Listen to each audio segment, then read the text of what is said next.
todos vocês aqui presentes, a nossa saudação em nome do Centro Espírita Deus Cristo e Caridade, a saudação aos nossos queridos internautas que estão ligados aí pelo Facebook, acessando a página do Centro Espírita Deus Cristo e Caridade.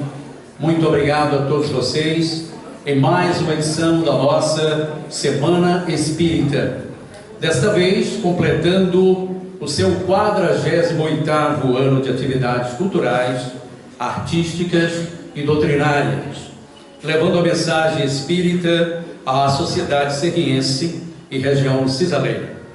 Neste ano, estamos comemorando os 160 anos do Livro dos Espíritos, obra magna da codificação kardeciana, que originou as outras obras que surgiram após, como o Evangelho segundo o Espiritismo.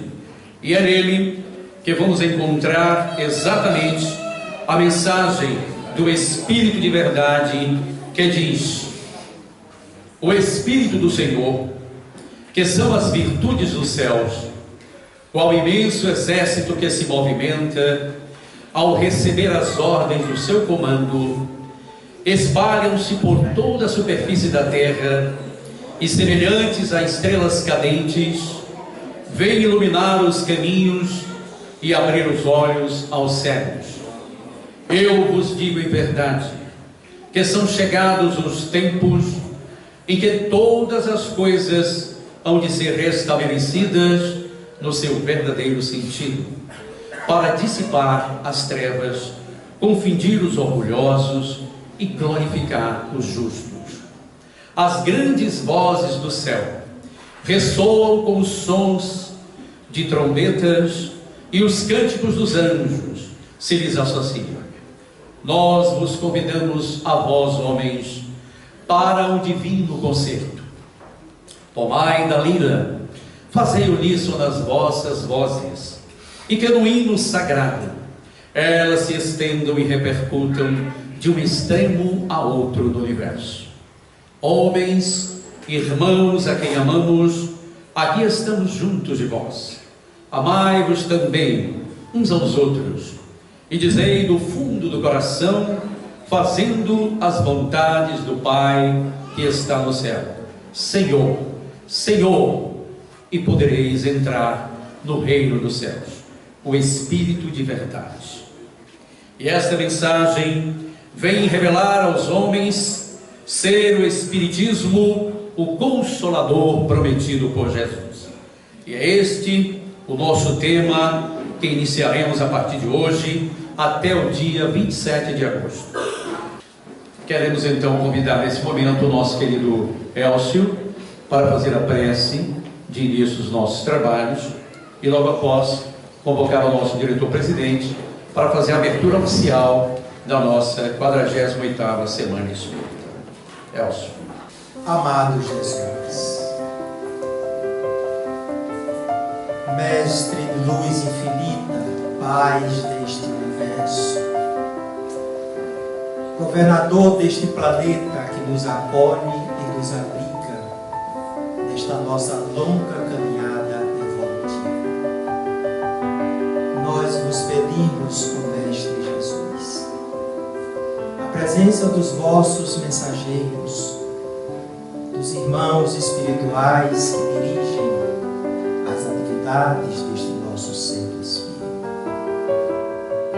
Que o vosso amor, Mestre Jesus, penetre os corações de todos nós, encarnados e desencarnados, que nesta 40ª Semana Espírita, aqui no Centro Espírita,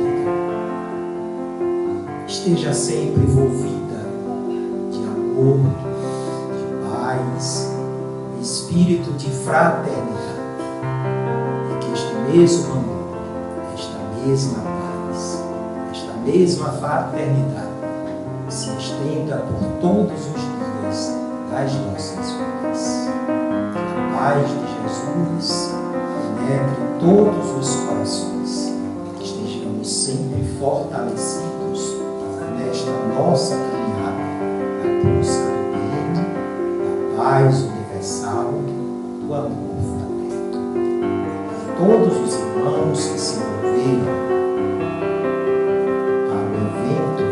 que se encontra iniciando desta semana, estejam todos fortalecidos no amor. Que assim seja. Passamos uma palavra para o nosso diretor-presidente, José.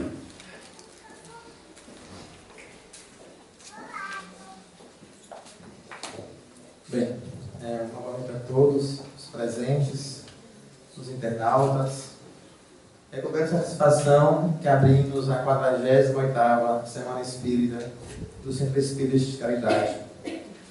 É sempre uma satisfação participar da elaboração, da realização do evento como esse. Principalmente com o tema deste ano, o Espiritismo, o Consolador prometido por Jesus. Nós, espíritas, sabemos que temos um grande compromisso, que é reviver o Evangelho de Jesus.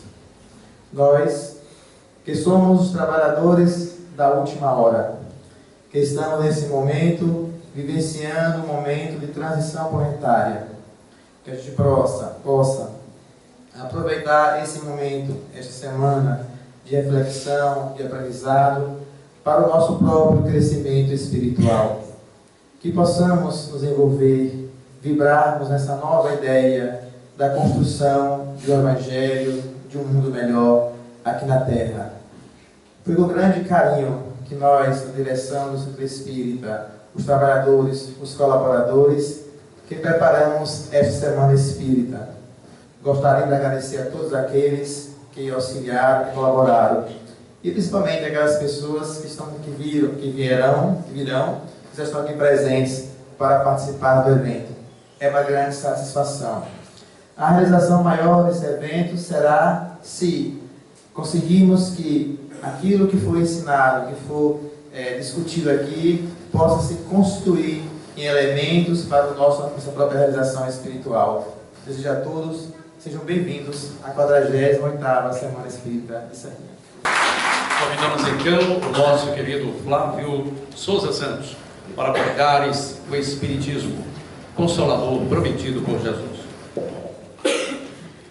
Prezados senhores e senhora que constitui a mesa que compõe essa reunião, esse magno evento desta cidade, queridos amigos e amigas pertencentes a outras regiões, compondo o movimento espírita do Estado da Bahia, de uma maneira geral, e outros movimentos que o sejam e que se encontram aqui presentes.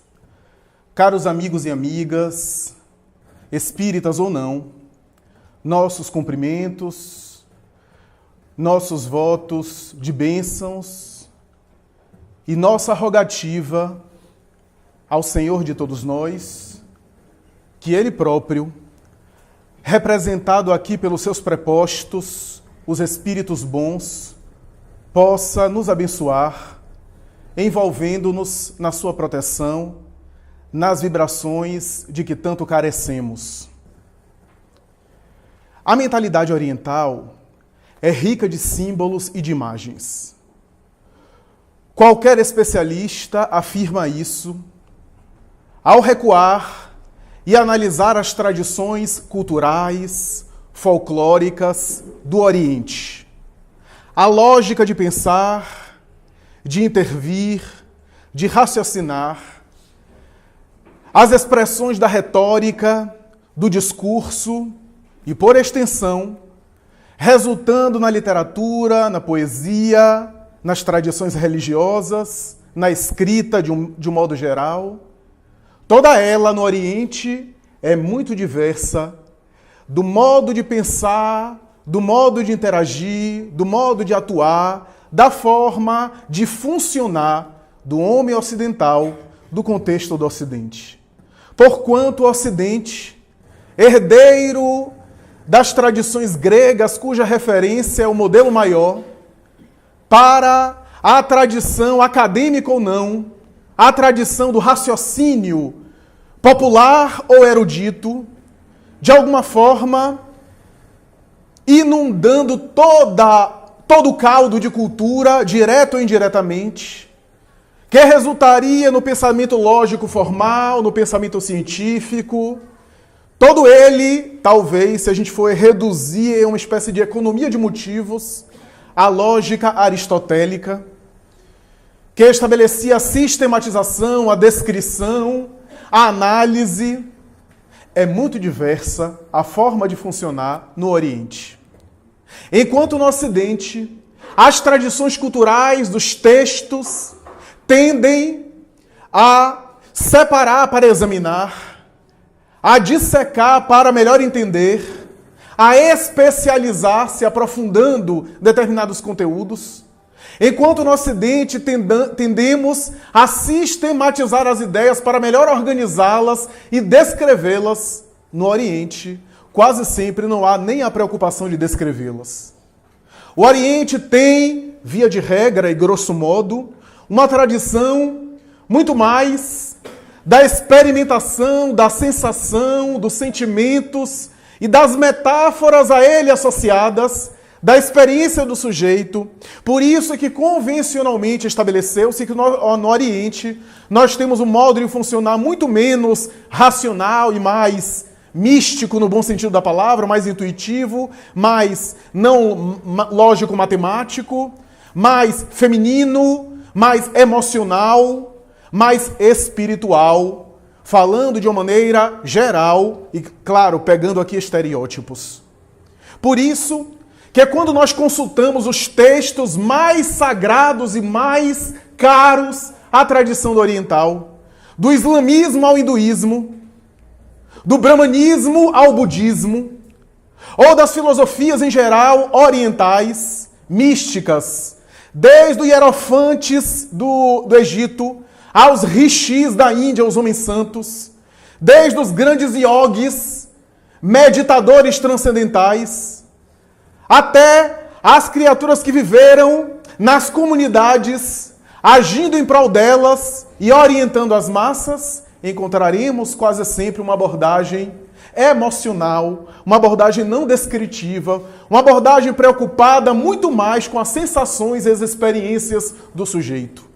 É por essa razão que nós, ocidentais, temos uma grande dificuldade de penetrar e de compreender a lógica de alguns textos orientais. Até porque os textos que nós temos do Oriente quase sempre foi o resultado de uma série de tradições, de uma cultura larga de anos e anos, calcada em um padrão muito mais oral do que escrito, preservando, portanto, alguns textos para a nossa memória atual e para que a gente possa penetrá-los, para que a gente possa resgatá-los atualmente e entender os contextos e as vivências do passado.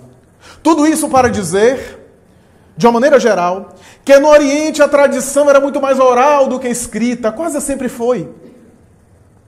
E é óbvio que, graças a isso, o recurso do discurso, que era mais bem utilizado para fomentar aprendizagens, seja na tradição familiar, que era passado de pai para filho, de pai para filho, e assim por diante, as tradições religiosas que eram ensinadas nos templos sagrados, na iniciação do discípulo, nos rituais esotéricos e místicos da penetração do indivíduo no psiquismo divino, nós quase sempre temos, nessa larga faixa paradigmática, nesse caldo de cultura fantástico, a tradição oral utilizando contos, metáforas, alegorias, casos, parábolas, tradições que pudessem, com histórias simples, contar um ensinamento profundo e, graças a esse recurso, deixar na memória popular aquele ensinamento gravado de uma maneira mais fácil e eficaz.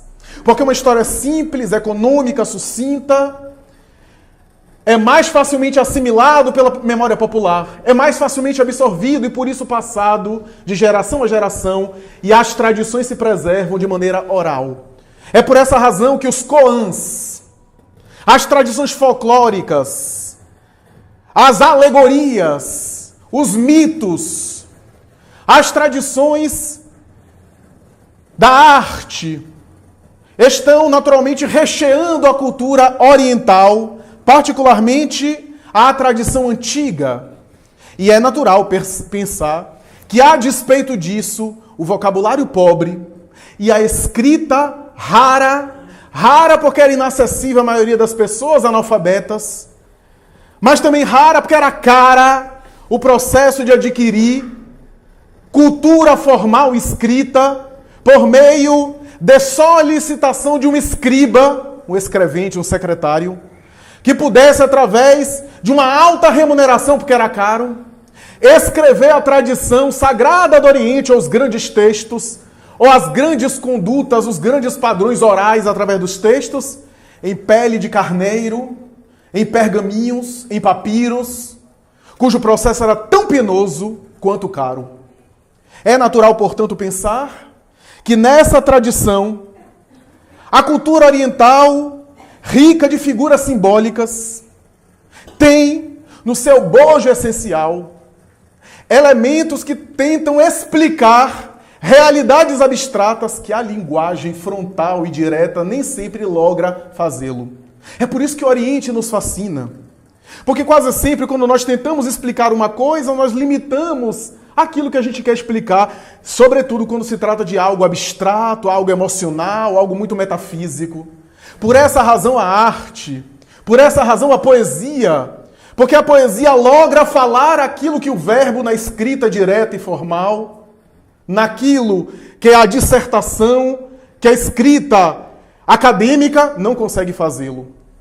Ou quando consegue, precisa de um sem número de palavras, ao passo que a poesia consegue aquilo em uma frase às vezes. Por isso que eu fiquei pensando, depois que ela cantou, o que é que eu ia fazer aqui, mas como a gente ainda tem tempo, eu vou tentar falar alguma coisa. A verdade é que nessa tradição oriental, nesse padrão arquetípico, nós temos determinadas figuras, imagens, que Carl Gustav Jung, na psicologia analítica, o notável psiquiatra suíço de Zurique, estabeleceu no arquétipo esse conceito abstrato para tentar entender aquelas realidades que não conseguiam ser explicadas em palavras senão por símbolos. Porque o ser humano é um animal simbólico.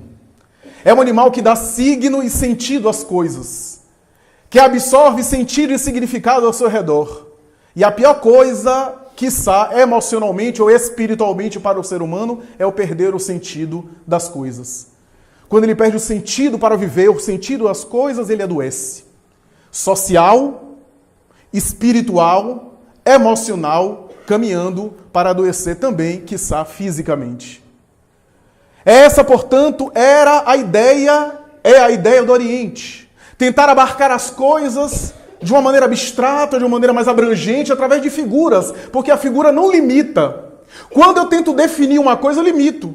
Se eu falar, por exemplo, quantas vezes a gente fala, fulano é calmo, eu estou limitando. Fulano é calmo em que contexto, aonde, sob que circunstâncias, em que situações. Ele é só calmo? É limitar ele demais. Ele pode também ser calmo, com uma série de variáveis condicionantes. Então, quando a gente adjetiva, quando a gente caracteriza, a gente está definindo, porque é necessário definir na nossa mente racional, para a gente tentar entender, mas ao mesmo tempo definir é limitar. É essa a realidade. Por isso que a gente tenta definir Deus, e quanto mais a gente define Deus, a gente não consegue. Diz, aliás, Jean-Yves Leloup, sacerdote, psicólogo transpessoal. Deus é. Ah, Deus é bom. Não, bom é uma categoria nossa. Deus está acima da bondade, porque Ele criou a bondade. É de endoidar, mas é por aí mesmo. É que vale dizer que são figuras orientais que tentam dar conta das coisas. O Oriente é rico nessas figuras. Desde a tradição do culto religioso mais primitivo, que oferecia holocausto de animais ou de vegetais em favor de um Deus da chuva, de uma manifestação divina da agricultura, o Deus de determinada plantação, de determinada semente, e que o homem primitivo, desenvolvendo seu sentimento religioso ainda de maneira rudimentar, ainda de maneira embrionária, se relacionava com as forças ciclópicas da natureza, dessa forma mágica, estabelecendo uma relação, portanto, sagrada, sincera, através de barganhas, de negociações, às vezes de sacrifício de vidas, de holocausto, e naturalmente elegendo figuras simbólicas que eram responsáveis por determinadas manifestações do mundo, desde a agricultura, a pesca, a atividade comercial, até as manifestações psicológicas e as atitudes comportamentais da criatura humana, do ser humano. É por essa razão que nós vemos, desde o politeísmo e mesmo mais tarde na cultura monoteísta, as criaturas, especialmente no Oriente, tentando entender as coisas de uma maneira simbólica para conseguir compreender. Na época da antiga Palestina de Israel, não era diferente. Embora Israel era uma cultura, uma ilha monoteísta, cercada de politeísmo por todos os lados, afirma o espírito Joana de Ângeles.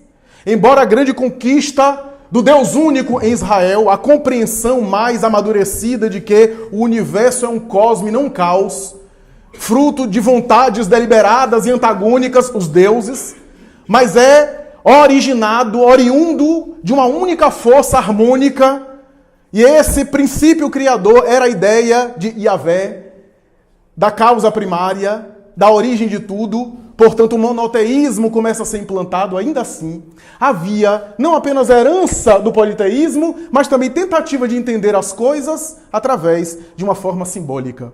Por essa razão, nós vemos os textos bíblicos, não apenas no Novo Testamento, mas no Antigo Testamento também, referências a figuras específicas. Quem não se recorda da figura simbólica de Mamon, que inclusive Jesus se refere mais tarde no Novo Testamento, que era não uma entidade específica, porque Israel não era politeísta, não adotava a cultura romana e greco-romana dos deuses, não acreditava em vários deuses, mas era uma forma de entender de maneira simbólica a ideia da avareza, a ideia da concentração das riquezas, da fixação da posse, da ganância desmedida através de uma entidade simbólica, de um conceito abstrato que designaria a avareza, a característica do ser humano, uma espécie de pecado capital, entre aspas, isso deveria ser mais tarde fruto da Idade Média, mas que já estava ali em germe a ideia de Mamon, por exemplo, um deus, aspas, da avareza. Ou seja, uma espécie de conceito para explicar a avareza. Situando, portanto, essa personificação. Então, quando alguém estava tomado de avareza, estava tomado por Mamon. Não porque Mamon era um ser real, mas era essa ideia que passava. Assim como outras tradições, nós vemos, por exemplo, no Antigo Testamento, referências até esquisitas para a nossa mentalidade. Diz, aliás, Pierre Lenhard e outros estudiosos da teologia e da cultura hebraica, que, por exemplo, o judeu da antiga Palestina tinha uma relação com a divindade de uma maneira muito diferente. Por exemplo, o judeu tinha a ideia, pensemos que o hebreu é um nômade que vive quase sempre no deserto, debaixo do sol, e que passava para lá e para cá, e que estava sempre lidando com animais. É natural que nesse deserto, nessa natureza hostil, ele estabelecesse figuras para dar a ideia da força divina. E há uma expressão no Antigo Testamento e nos livros dos profetas que diz que o Senhor é forte, e é forte à semelhança dos chifres, porque o que há mais forte no carneiro, no cordeiro, que era algo cultivado na fauna do antigo hebreu, era o chifre do carneiro que tipificava a sua força. Então o hebreu às vezes falava, é estranho para nós, dizer que a minha força no Senhor está nos meus chifres. Até porque a cultura ocidental, o chifre significa outra coisa, mas não vamos entrar nesse mérito aqui, né? Mas é a cultura do Oriente que tem esses símbolos, essas imagens, e uma das imagens que ficaria mais famosa mais tarde na cultura é a expressão hebraica Shatã, que resultaria mais tarde na expressão Satanás, que não era necessariamente um ente diabólico que mais tarde na Idade Média seria distorcido. Não era um ser real, era uma figura que aparece principalmente no livro de Jó, como alguém que não é mau, alguém que apresenta uma denúncia, alguém que deflagra. Para quem é do direito, Shatã, portanto, é uma espécie de promotor de justiça do Ministério Público, é aquele que apresenta a denúncia. É que vale dizer que é esse que apresenta, que deflagra algo que está, de repente, oculto na intimidade, é algo simbólico. Isso é, se eu me conduzo antagônico à divindade, se eu me conduzo em oposição a Deus, eu estou numa postura Shatã. Eu sou, naquele momento, satânico, Shatã.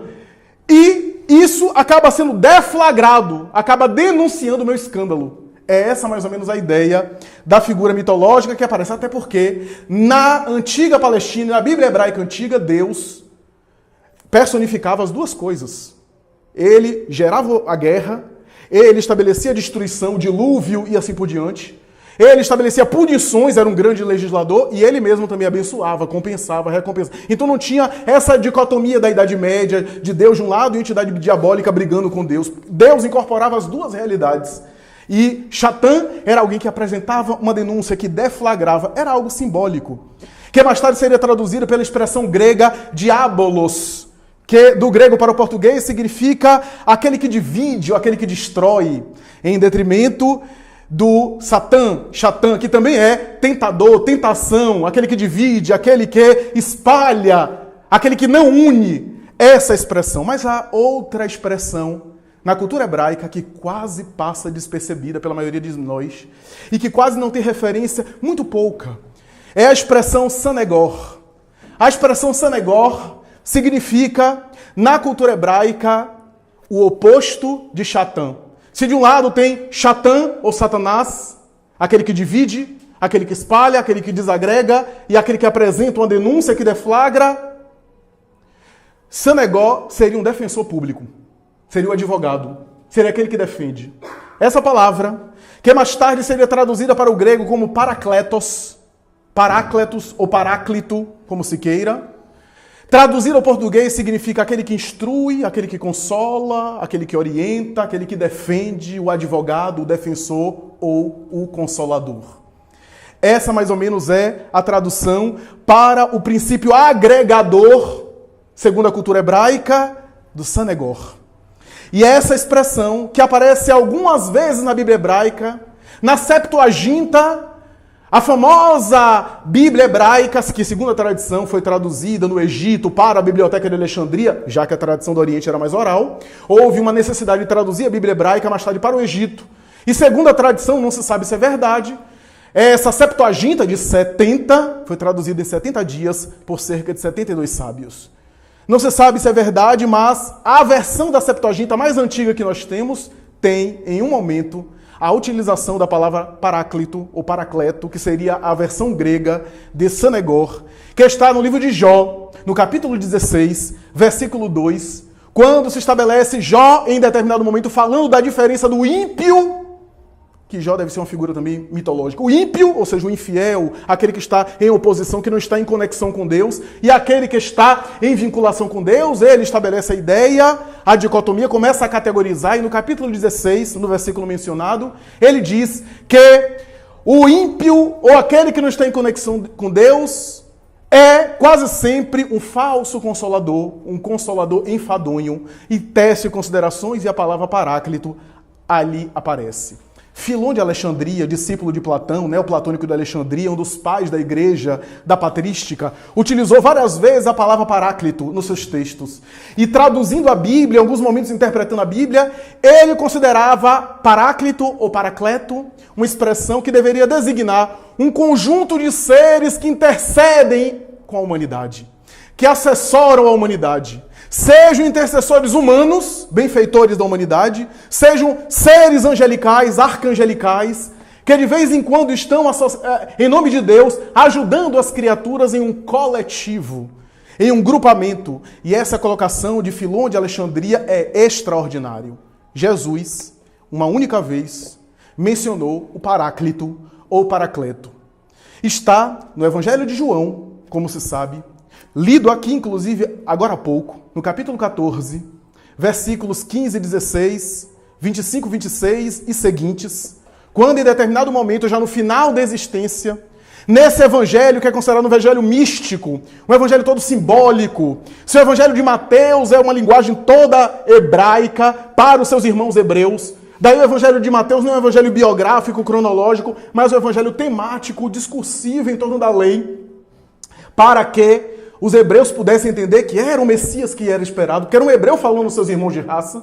Se o evangelho de Marcos era um evangelho para Roma, a pedido de Pedro, Marcos escreveu um evangelho sucinto, feito de milagres, de fenômenos que interessavam ao povo romano. Se o evangelho de Lucas é biográfico, porque Lucas ouviu principalmente Maria de Nazaré, entre outros, e colheu as suas informações para escrever um evangelho, falando das biografias dos lances e, sobretudo, o evangelho da compaixão, da misericórdia. O evangelho de João é um evangelho com uma linguagem universal para todos os tempos. Um evangelho cheio de símbolos difíceis, místicos. É no evangelho de João que nós temos vários episódios que só nele acontecem. Diálogos de Jesus com não-judeus, por excelência, e com uma quantidade muito maior, aparece no Evangelho de João. Desde o diálogo dele com a mulher adúltera, diálogo dele com Nicodemos, diálogo dele com a mulher samaritana, todos esses diálogos aparecem exclusivamente no Evangelho de João, que é feito de símbolos muito difíceis. Aliás, o discípulo amado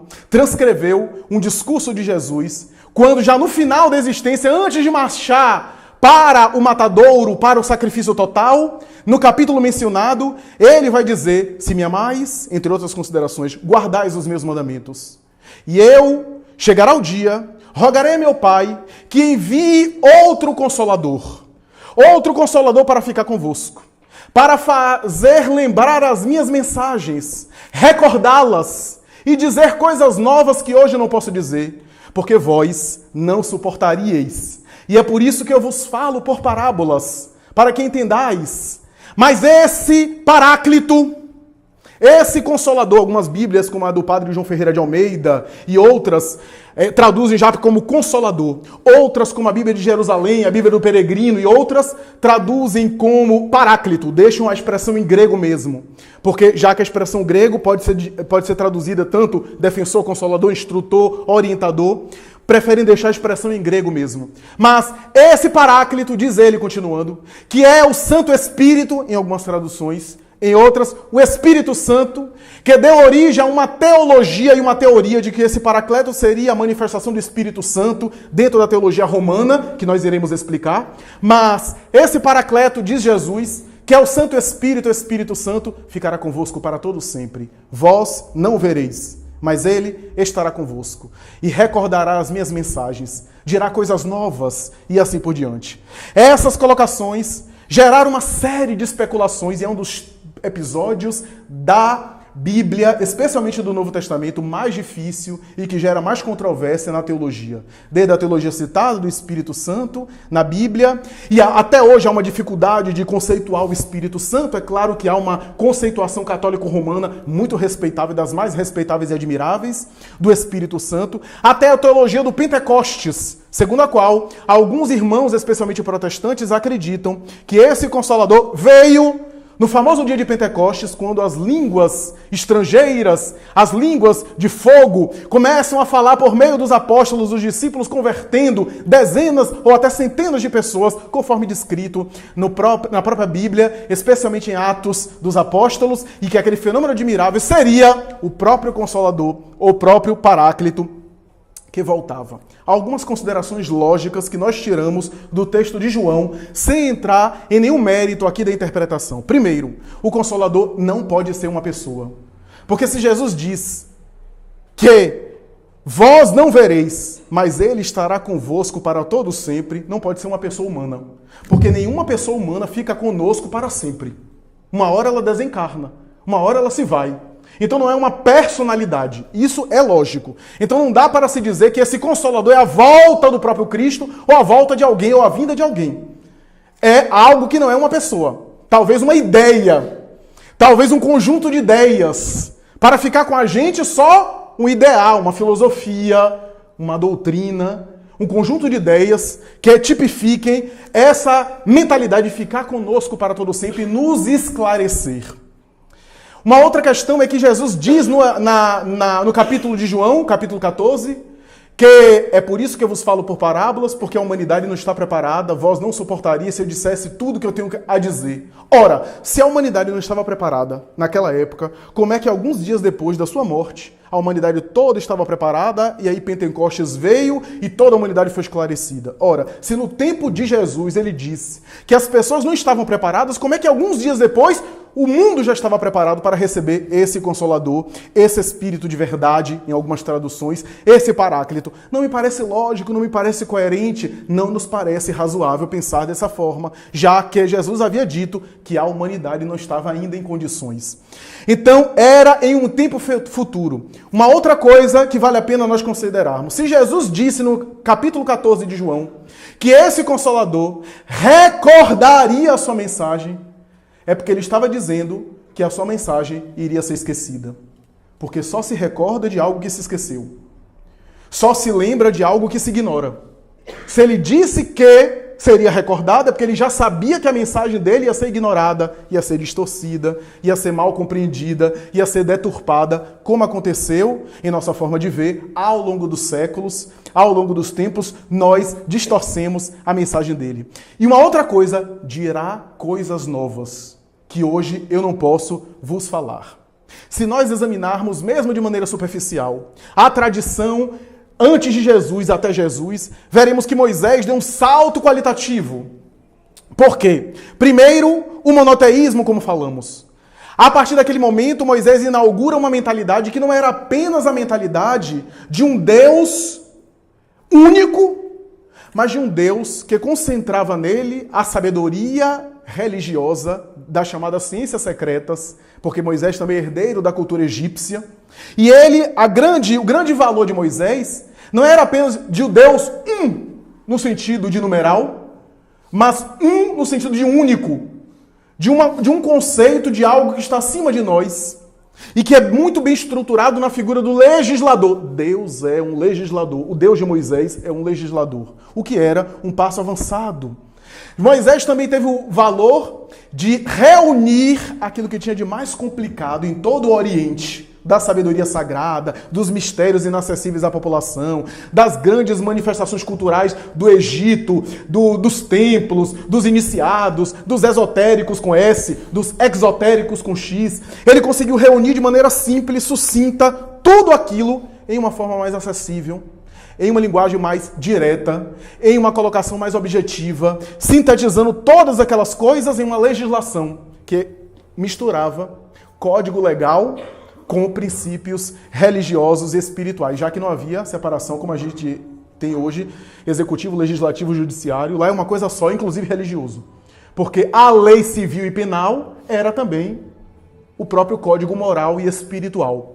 Daí os sacerdotes eram também oficiais de justiça, eram doutores da lei, eram magistrados, porque o Torá não era apenas o código religioso, mas era também o código penal, o código civil e assim por diante. Moisés deu um passo avançado porque, embora algumas questões humanas do seu 113, Levítico, Êxodo, Deuteronômio, Números, Gênesis, e os códigos e os mandamentos que ele colocou em 613, totalizando, já era um passo avançado na justiça humana, que no passado era muito pior. Se a gente acha ruim e cruel, olho por olho, dente por dente, é porque a gente ainda não viu como era antes. Era pior. Era muito mais desigual. Então ele conseguiu equalizar um pouco e estabeleceu bases que todas as nações da Terra sofreram influência mais tarde para estruturar os seus códigos legais. E por outro lado, o Decálogo, os 10 mandamentos, esse sim de ordem divina, que ele recebe e que estrutura ali as bases, não apenas dos códigos legais, mas de todos os princípios religiosos. E por fim, Moisés estabeleceu a ideia de que o homem honrado, o homem que é fiel a Deus, ele tem compensações. A ideia de toda religião, de toda tradição religiosa, do mérito e do demérito, das compensações e da falta de compensações, das compensações positivas ou negativas, né? Vulgarmente chamada das penas e gozos, dos sofrimentos e das bem-aventuranças. Ele estabeleceu compensações, só que compensações materiais. O homem que é honrado perante Yahvé era abençoado por ele, tendo pelo menos 2 escravos, já que a sociedade da época era escravocrata.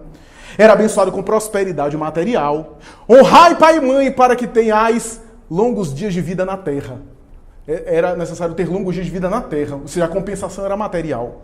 Veio Jesus, desenvolveu o conceito mosaico, preservou aquilo que tinha de divino e não alimentou aquilo que tinha de contextual, de cultural da época, de humano da época, que era necessário, mas estabeleceu que, além de legislador, Deus era um pai amoroso. Era um legislador, mas que ama. E uma das coisas mais importantes da mensagem cristã, da mensagem de Jesus, porque Jesus tem diálogos muito interessantes. Quando ele está com o agricultor, ele tem parábola de agricultura. Quando ele está com o comerciante, ele fala parábola de comércio. Quando ele está com o pescador, ele faz parábola de pesca. Olha que negócio.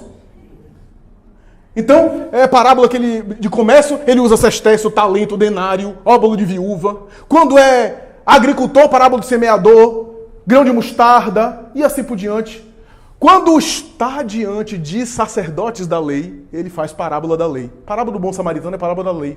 Parábola do filho pródigo é uma discussão sobre a lei. Qual é o maior mandamento da lei? Porque havia uma tradição escrita e uma tradição oral. As escolas rabínicas ficavam discutindo dentro da lei, a interpretação da lei, qual era o maior mandamento. Então aquilo era conversa para gente grande. E Jesus respondia. E em todas as suas abordagens com o fariseu, o que os fariseus ficavam irritados é que Jesus, para surpresa, um galileu, os galileus eram analfabetos, eram a escória. Um galileu citava trechos do Torá de cor, de memória. O que deixava eles furiosos, porque eles queriam pegar Jesus e Jesus citava a lei, não podia. E citava na ordem de importância, por isso que muitas vezes Jesus cita Gênesis, que é o livro mais antigo, né? A cultura do mais antigo ser mais importante, ser mais valorizado. E em determinado momento, nós vemos que toda vez que Jesus aborda a lei e os sacerdotes da lei, sabe o que ele faz? Ele sempre fala uma parábola ou diz um ensinamento colocando a lei em um patamar e a misericórdia acima da lei. Toda vez que Jesus aborda, ele coloca a misericórdia acima da lei.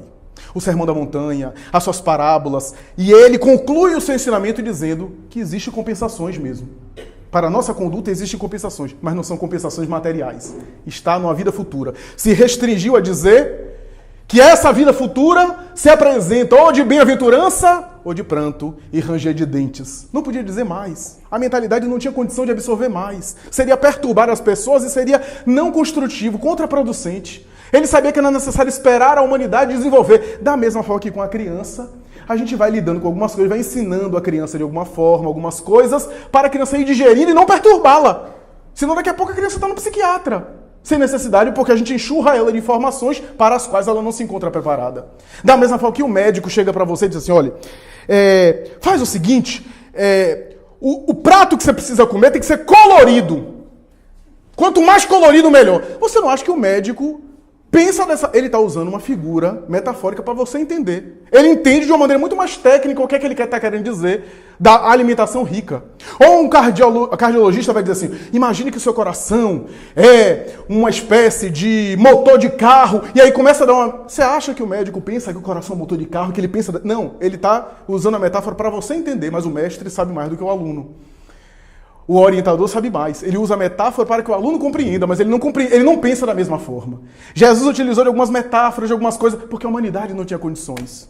Era necessário que o tempo passasse, que os séculos se dobrassem sobre os séculos, que a ciência conseguisse compreender as leis materiais, o conhecimento do mundo à nossa volta, as realidades que nos cercam fossem mais palpáveis, que a gente pudesse entender a constituição da matéria, a fisiologia humana, que pudesse alargar os horizontes através das navegações, que a gente pudesse entender que a Terra não é o centro do universo, que há outras realidades cósmicas, que a Terra não está situada de uma maneira plana e as estrelas foram colocadas para embelezar apenas a noite do ser humano terráqueo, que a fisiologia humana é muito complexa, que a psicologia é mais complexa ainda, a psicologia humana, e uma série de coisas que era necessário que a ciência material pudesse avançar, que o conhecimento pudesse se alargar, para que nós pudéssemos entender algumas coisas que Jesus deixou velado, deixou de maneira oculta, deixou de maneira alegórica, metafórica, para que no futuro se pudesse entender o que ele queria dizer. Como é que ele poderia dizer de mundos habitados?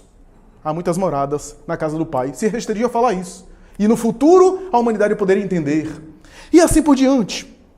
Recentemente, o Papa Francisco foi entrevistado e alguém perguntou, e se a NASA comprovar que a vida em outros planetas, como está quase aí, uma série de investigações especulando a vida em Marte e em outros planetas. E o Papa Francisco respondeu, qual é o problema? Jesus não disse que há muitas moradas na casa do Pai? Eu disse, ele leu Kardec. Não! É porque, à medida que a humanidade avança, dentro do espiritismo ou fora, o pensamento humano vai amadurecendo, vai compreendendo algumas passagens de maneira melhor. De uma maneira mais... Mas, sem sombra de dúvida, quando nós examinamos a doutrina espírita, percebemos não apenas a confirmação da moral cristã, em toda a sua pureza, e agora não de maneira alegórica e metafórica, de maneira direta, mas, sobretudo, eu desafio alguém a me apresentar uma doutrina que consegue explicar e descrever como é que a vida espiritual, como o espiritismo faz. Moisés, compensações materiais. Jesus, compensações, mas não eram materiais, era de uma vida futura. Mas não explicou essa vida futura porque não tinha condição de explicar naquele momento para a humanidade. O Espiritismo vem completar, explicando como é que é essa vida futura. Quando os próprios imortais voltam e descrevem através da mediunidade. Vem dizer como estão, como se encontram, como é a vida no além. Como diz Allan Kardec, se nós entrevistamos a sociologia de um país, do camponês ao potentado, temos uma ideia da geografia e da antropologia, do modo operandi vivendi daquele país, através das entrevistas populacionais que fazemos naquela região.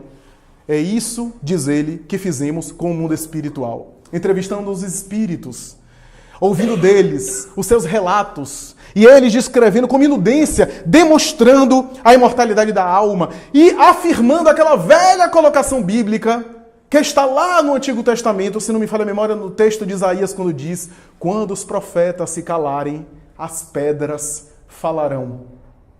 Muita gente fica tentando entender o que é isso, as pedras falarão. A cultura israelita, judaica, era do sepultamento, da inumação cadavérica. E era nós herdamos essa cultura do sepultamento, era estruturado o sepultamento por pedras em cima do cadáver. O que é que as pedras falarão? O que é que significa isso? Os mortos, as pedras. Quando os próprios homens de bem, os missionários, os idealistas, não tiverem condição de falar, as pedras, os mortos falarão. Que foi o que aconteceu no início da doutrina espírita com as mesas girantes e falantes. As pedras, os objetos materiais se comunicaram e os espíritos se manifestaram. Esse conjunto, que nós podemos dizer que esse conjunto de seres é o próprio Santo Espírito, o Espírito Santo, como se queira. Se a gente for examinar cada passagem do Evangelho, a gente vai ver Maria grávida. E aí a Bíblia diz assim: e quando ela se deu conta que ia dar à luz a um menino, ela, cheia do Espírito Santo, exclamou, dando a entender que toda vez que alguém estava inspirado, intuído, assessorado por algo maior, estava cheio do Espírito Santo. Ou seja, inspirado mediunicamente. Assim foi também com sua prima Isabel, quando grávida de João o Batista. Assim era Zacarias. Assim era José da Galileia. Assim era Simeão da sinagoga, quando pega o menino nos braços e diz, de uma maneira poética, muita gente não sabe, né? Senhor, esses olhos podem morrer porque acabaram de ver a salvação. É porque Yahshua ou Yeshua, Jesus, traduzido ao português, significa salvação. Por isso, em alguns momentos, ele brincava: Zaqueu, a salvação acaba de entrar hoje na tua casa. Salvação o quê? Salvação divina ou ele, que se chamava salvação? Os dois. Ele fazia duplo sentido, brincadeira poética. Né? Eu sou o pão da vida. Porque nascido em Belém, Betlehem significa padaria, em hebraico, casa do pão. Estava brincando com o local onde ele nasceu. Casa do pão, padaria, eu sou o pão da vida. Eu nasci em Belém, eu sou o pão da vida. Era algo simbólico, dando duplo sentido, poético. Esses seres que enchem as criaturas de inspiração. O Espírito Santo, aliás, mais tarde, Emmanuel, por Chico Xavier, em uma nota rápida na obra Paulo Estevão, vai afirmar isso. Nós, os espíritos, consideramos o termo Espírito Santo como a comunidade de seres que acompanham o progresso espiritual desde os tempos de Jesus e que de vez em quando assessoram as criaturas, ora reencarnando, ora permanecendo no mundo espiritual e fomentando o progresso. É óbvio que o Espiritismo, se nós examinarmos ponto por ponto, constitui esse Consolador. Allan Kardec, em A Gênese, a princípio, em O Evangelho segundo o Espiritismo, mais tarde em A Gênese, examina ponto por ponto com sua lógica de aço, demonstrando que o Espiritismo é que melhor preenche esses requisitos. Mas quando falamos de Espiritismo, estamos falando desse conjunto de ideias. Porque não é uma espécie de discurso bairrista, né? Minha doutrina é melhor que a sua, não é isso. Até porque Jesus inspira todas as doutrinas que fomentam o bem. Ele esteve com Francisco de Assis na Igreja Romana em plena Idade Média.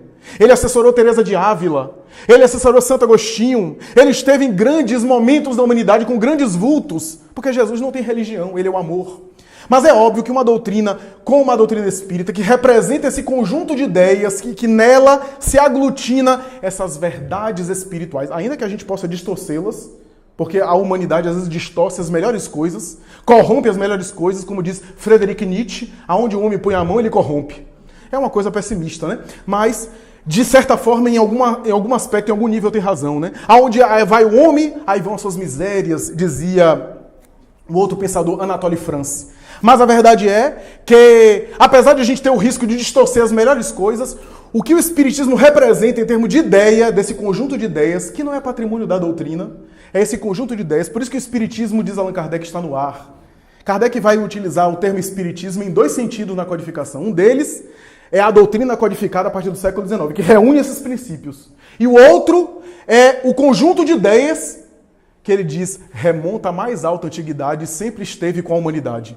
É esse conjunto de ideias, representando a doutrina que nós abraçamos hoje, a doutrina espírita, é que constitui o Consolador prometido por Jesus, que é examinado de maneira cabal, de maneira direta. Não que necessariamente toda a humanidade vai ser espírita. Isso é fantasia. Como diz uma frase que é atribuída a Leon Denis, eu não sei se é realmente de Leon Denis, o Espiritismo não é a religião do futuro, é o futuro das religiões. No sentido de que não é que a humanidade futuramente vai ser espírita, mas os movimentos religiosos, como essas verdades não são só do Espiritismo, mas estão nas leis da natureza, terão que absorver as realidades que o Espiritismo defende. Então os católicos continuam católicos, o protestante continua protestante, mas via de regra, aliás, se a gente examinar, a Igreja Católica de hoje não é a Igreja Católica do século XII. As doutrinas evangélicas de hoje não é a mesma de Calvino, ou da Noite de São Bartolomeu em 1572. É muito diferente. Porque os movimentos religiosos também evoluem, como todas as coisas evoluem. Mas é claro que o Espiritismo, como toda a doutrina do bem, como toda a doutrina que fomenta o progresso, gerou reações e dificuldades. Claro que gerou, às vezes, provocações. Tem gerado ainda, embora hoje está um pouco na moda. Mas, de maneira geral, a doutrina espírita gera. E gerou no passado. Quem não se recorda, quem é do interior sabe, cidade do interior sabe, o Espiritismo deixa a pessoa louca. Quem vai para essas coisas fica psicopata. A pessoa entra no centro espírita, é tomada por entidade satânica, é aterrorizada e não sai mais de lá. Eu ouvi isso na cidade de Salvador, ainda jovem. Imaginemos, por exemplo, em cidades do interior. Algumas autoridades da psiquiatria do século XIX e XX chegavam a dizer isso. O Espiritismo gera loucura. Quem não se recorda do célebre Juliano Moreira, esse notável homem, um gênio da nossa psiquiatria, mas não conhecia muito bem a doutrina espírita, e exclamou aquela famosa frase, o Espiritismo é uma fábrica de loucos. Coitadinho, reviu isso no Mundo Espiritual, conforme uma psicografia de Divaldo Franco, livro Transtornos Psiquiátricos e Obsessivos, quando ele dá um depoimento a Filomeno de Miranda dizendo que ele, em verdade, não conhecia direito a doutrina espírita e tinha um olhar superficial dos fenômenos que ele via e que as pessoas atribuíam como mediúnicos e eram psicóticos. Era, portanto, a sua visão. Mas a verdade é, aqui para nós, eu nunca vi um espírita ficar louco. Agora eu vejo muito louco ficar espírita, que é diferente. Então nós temos isso. Nós temos essas fantasias que eu ouvia lá. Em algumas regiões de Salvador, se você entrar no centro espírita, um bode preto vai sair debaixo da mesa e vai te pegar. Aqui, né, eu conheço pessoas daqui, inclusive da minha família, que dizem, olha, quando pequena, as pessoas dizem, não passe na frente do centro, não. Porque podem lhe pegar e você não sai mais. A mentalidade, quando na verdade, quem conhece, quem sabe que é um grupo de oração, que se dedica ao bem, que eleva o pensamento a Deus. As nossas reuniões são assim, as claras. É claro que há reuniões especializadas, no bom sentido da palavra, não de elite, mas reuniões específicas, onde pessoas que já têm estudo, que são preparadas emocionalmente e doutrinariamente, para intercambiar de uma maneira saudável com o mundo espiritual, para dialogar com o mundo espiritual, porque o espiritismo também é uma doutrina de espíritos, para confabular como além-túmulo, dialogar com seres em ignorância e aprender com eles e em alguns momentos ajudá-los a sair da ignorância, comovendo-os, sensibilizando-os e também receber a orientação de luz de seres mais amadurecidos do que nós, que vêm do além-túmulo para nos assessorar, é o cristianismo primitivo de volta, naquela vivência primária, naquela vivência inicial, naquela pureza em que os discípulos e o próprio Jesus entravam em transe, entravam em acesso com o mundo espiritual superior, que estavam sempre em confabulação com as criaturas humanas da Terra, em assessoria, em relacionamento constante. Por isso, meus amigos, a doutrina espírita nos convida para tudo isso. Nos convida, sobretudo, como foi dito aqui, a uma revolução interior. A consequência disso tudo recai, se é o Consolador prometido por Jesus, se é uma proposta que foi anunciada pelo Cristo, o Espiritismo tem como meta essencial nos transformar para melhor. Gerar em nós o homem novo, homem e mulher novo, seres renovados, cada dia um pouco mais. Fazer o bem, mas que o bem seja feito de tal forma que o bem nos faça bem. Porque quando nós lemos as páginas luminíferas da doutrina espírita, achamos que a doutrina espírita, alguns têm achado isso, eu tenho conversado com algumas pessoas, que a doutrina espírita é apenas um conjunto de ativismo social. Não. O ativismo social é a ação do bem que gera o meu progresso e que me faz crescer na atividade. Porque senão a gente fica agindo apenas para fora, sem nos melhorar por dentro. A obra de construção interior, Emmanuel vai dizer, nós realizamos por fora aquilo que um dia construiremos por dentro. E as experiências exteriores é para desenvolver em nós, internamente, aquilo que a gente não tem. Da mesma forma, os sofrimentos e dificuldades que temos fora são limites pedagógicos que a experiência da vida nos oferece para nós superarmos os limites internos. Uma vez superados, não há necessidade mais de termos esses limites, esses sofrimentos, por ausência de caráter pedagógico. É a lógica da doutrina espírita. Daí o sofrimento, as dificuldades, são experiências evolutivas, de exercício, de desenvolvimento, já que nós não crescemos senão através do treinamento, do exercício, da vivência diária. Os grandes voos espirituais começam nas pequenas coisas, no treinamento das pequenas coisas. E é nas pequenas coisas que nós nos agigantamos moralmente. Ninguém vai conseguir fazer um doutorado de um dia para a noite. Ninguém chega ao pós-doctor se não tendo passado pela alfabetização. É que vai lhe dizer que a nossa transformação interior acontece paulatinamente. Talvez agora nós não iremos atuar de tal forma que amanhã já acordamos realizados e os nossos sofrimentos, as nossas angústias, os nossos desafios totalmente equalizados. Claro que não. Mas se a gente começar agora, se exercitarmos agora, chegaremos lá, à semelhança de alguém que faz musculação. Eu não faço, mas... Aliás, eu faço quando eu durmo, eu saio do corpo, dou uma corrida e depois volto. Mas a pessoa fica com cãibra, a pessoa fica quebrada no início da musculação e depois vai ganhando condicionamento. A evolução espiritual também. É uma questão de condicionamento. Quando nós conseguimos incorporar essa mentalidade espírita de maneira geral, que é nada mais do que o cristianismo de volta à Terra, perceberemos que a lei humana, as regras, a conduta social, o comportamento exterior é apenas uma parte, mas não é suficiente. Cumprir a lei, ser correto para o mundo é parte da questão. Mas ir além da lei, ir para a misericórdia, é a grande finalidade que o Espiritismo resgata. É ser legal, mas além de ser legal, ser também moral. Porque há atitudes que são legais na terra de hoje, que não necessariamente são morais e vice-versa. Há situações que são morais e não são necessariamente legais. Conversava com um senhor e ele me dizia em algumas situações, é um amigo meu, que ele, depois de uma vida larga, de uma experiência larga, ele conversava comigo sobre uma nova experiência que ele estava passando. É um amigo nosso, eu já o conheço de algum tempo, ele já é um senhor de idade, já tem mais dos seus 70 anos, e depois de uma vida inteira matrimonial com alguém, ele chegou para mim e disse que resolveu agora viver uma outra experiência. Sentou com a esposa, resolveu separar, porque declarou a ela que, essas coisas que quase não acontecem, declarou a ela que havia encontrado a sua alma gêmea, a alma gêmea de sua vida, o seu afeto querido, etc. E queria viver agora esse amor. Uma alma gêmea de 18 anos. É interessante porque, assim, quase sempre as almas gêmeas que a gente encontra pelo caminho nunca é assim desdentada, acabada, careca, suja. Não, é sempre bonitinha, mais nova, né? Cheirosinha. Enfim, é essa a ideia. Então ele encontrou a sua alma gema, né? Que mais tarde vai ser uma alma gemida, mas encontrou e queria viver essa experiência. E me falava para mim dessa sua questão. Eu disse, olha, você está correto do ponto de vista legal.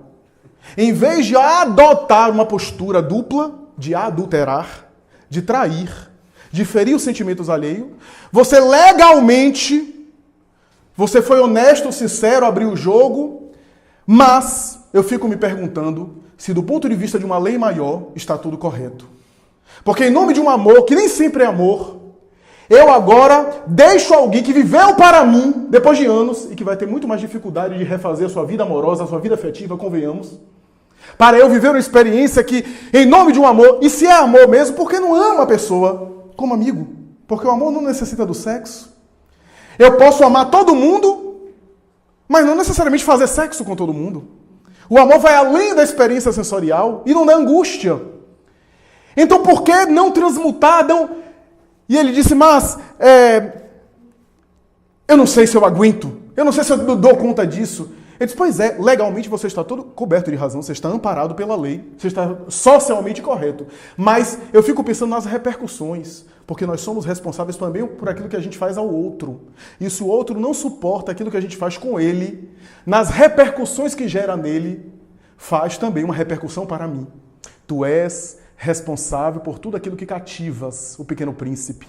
Então eu fiquei pensando nisso. Eu lembrei-me da obra de André Luiz. Quem leu o nosso lá vê André Luiz chegando no além, encontrando um tal de Silveira, se não me falha a memória, e ficando constrangido.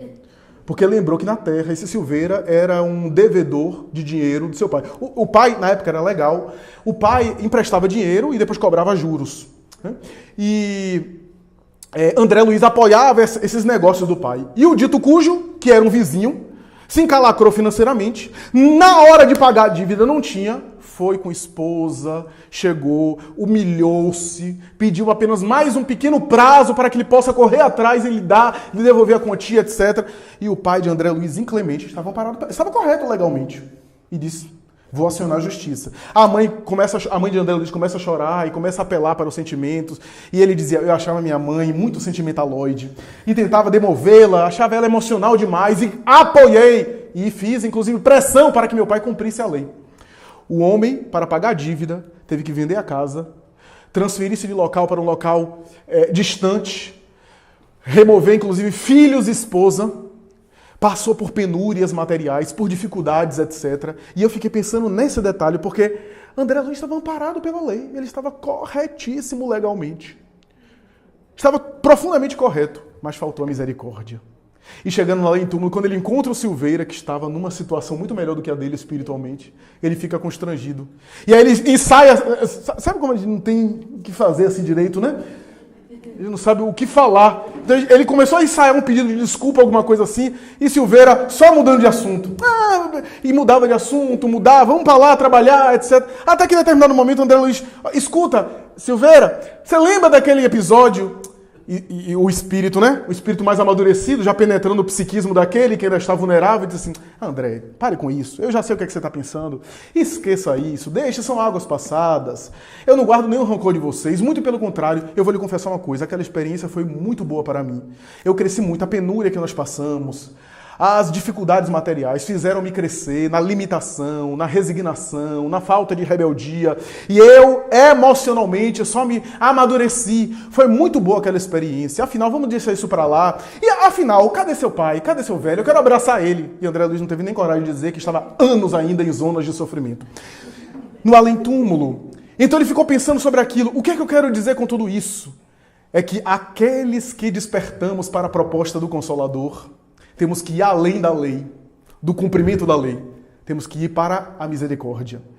Cumprir a lei, muito bem, mas ir além da experiência legal. Saber que aquele que despertou para a verdade deve espalhar a luz que tem, com exemplo principalmente, mais do que com palavras, para aqueles que ainda estão nas sombras. Sombras essas que um dia nós estivemos. Para concluir, eu me lembro que Paulo, o apóstolo, dizia mais ou menos assim: eu sou devedor de gregos, bárbaros e troianos, uma epístola dele. E Emmanuel, examinando, dizia: o apóstolo Paulo percebia que quem tem mais deve àquele que tem carência.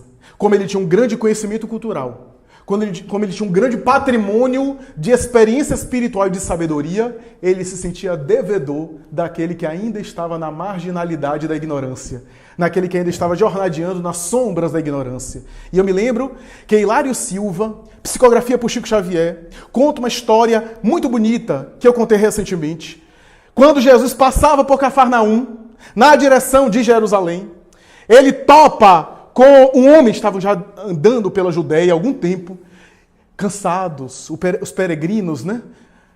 Jornadeando na Judéia, cansados, o sol, e pediu ajuda ao homem, pediu pelo menos um pouco de água para matar a sede.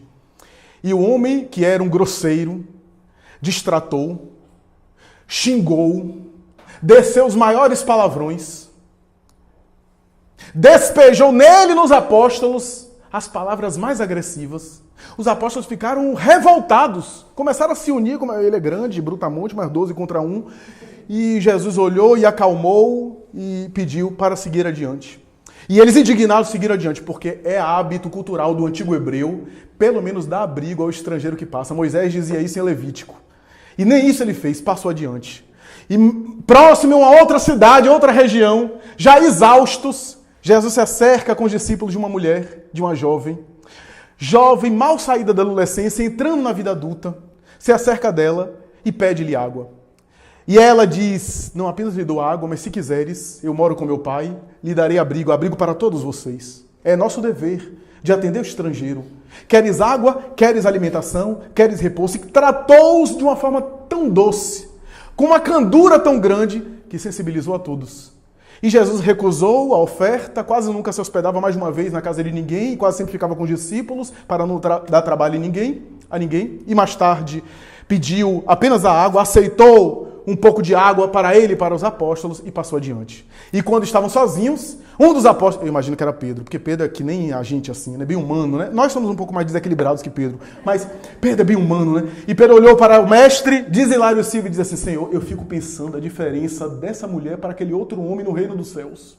Que diferença! Você vê que tratamento diferenciado. Aquele brutamontes, a grosseria que ele nos fez. E essa senhora, essa jovem senhorita que nos tratou tão bem, que nos acolheu.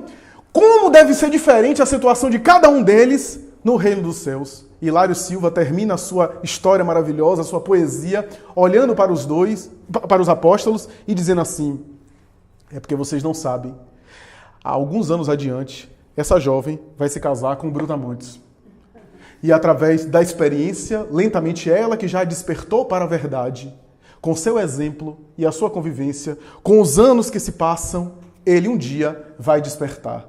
Porque é dever daquele que já despertou ajudar aqueles que estão na retaguarda. Não pela violência, não pelo constrangimento, mas pelo exemplo de amor, pela paciência, pela compreensão, pela compaixão, pela misericórdia.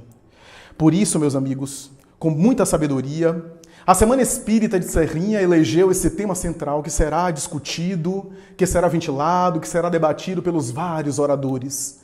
É uma grande oportunidade que temos de aprofundar os nossos pensamentos, de entender as nuances da doutrina espírita, de André Luiz Peixinho, Marcelo Diniz, a Paulo de Tarso, a Ricardo Carvalho e a coletiva, todos os oradores, Tânia Menezes, esses notáveis expoentes, esses notáveis confrades que vão desenvolver, que vão aprofundar esse tema central, esse tema geral, o Espiritismo Consolador prometido por Jesus.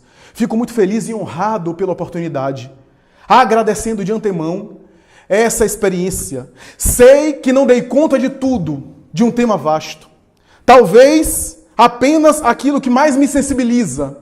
Espero que aquilo que mais me sensibiliza tenha ajudado alguém aqui também pensar e sensibilizar-se sobre esses pontos, cujo tema é muito mais abrangente do que essas palavras despretensiosas e esse discurso quase descolorido.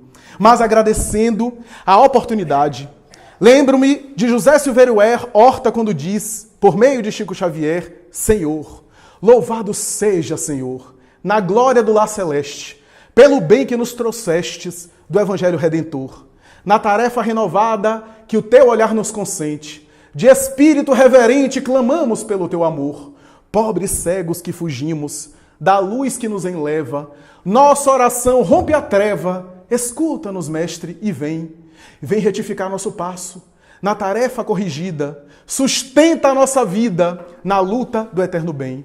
Dá-nos, Jesus, tua bênção, bênção que conforta e levanta, para que a tua doutrina santa vibra pura e viva em nós. Faz de Jesus de nós todos, na caminhada incessante, a todo momento e a cada instante, possamos ouvir-te a voz. Ampara-nos a esperança, socorre a nossa pobreza, liberta a nossa alma presa do erro e da imperfeição. Mestre excelso da verdade, em todo momento e a cada parte, ajuda-nos a guardar-te no templo do coração. Muito obrigado.